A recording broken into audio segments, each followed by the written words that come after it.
Hey friends, thank you for joining me in today's podcast. Today I'm going to continue the conversation on Jim Collins' concept called the hedgehog concept that he talks about in his book, Good to Great. Basically, he says there are 3 circles that you have to focus on in order to be a successful company. Now, last time we covered the passionate circle, and today we're going to quickly talk about focusing on what you can be the best in the world at. So if you're a small business owner that sells a product or service, your goal is to focus on things, or at least pour the most of your time and energy into what you know you're absolutely better at than any other competitor in your area. You also want to avoid investing your time and energy into things that you're average in, or that others in your industry can obviously do better than you. For example, I remember when we had our cleaning business and we were really good at cleaning houses, especially the kitchen oven. Like for some reason, that was our best service. And then I tried carpet cleaning. I purchased a carpet cleaner, but I realized I couldn't deliver the same results as the other carpet cleaners here in town. So I stopped offering carpet cleaning and went back to house cleaning. Now, I think it's important to not confuse being the best at something with perfectionism. The truth is there's no such thing as a perfect service or product, and you don't want to feel discouraged or defeated if you're not perfect at what you offer. That's not the goal. The goal is to simply focus on doing something you're the best at. So how do we determine what we're the best at?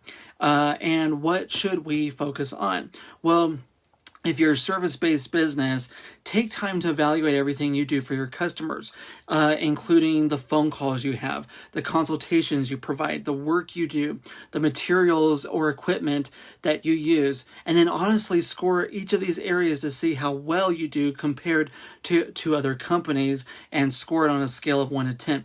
What you'll find are 3 things. You're going to find things that you're doing average in. You're going to find things that you're doing well in, but then you're going to find things that you're just exceeding in. Okay, what you want to do is try cutting back on the areas you're average in.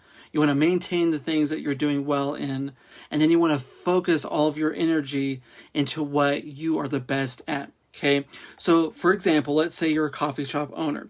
You discover that you sell scones that are average. No one really buys them, but your coffee's good, right? It's something you do well. And your coffee shop itself, you find, the atmosphere is amazing.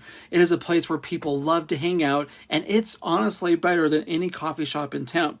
In this case, you might consider pulling the scones off your menu.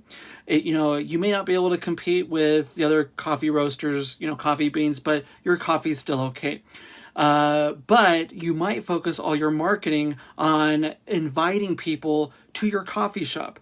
You might tell people how comfortable the seating is and why it's the best place to get together with friends, or maybe bring your laptop to in order to get some work done.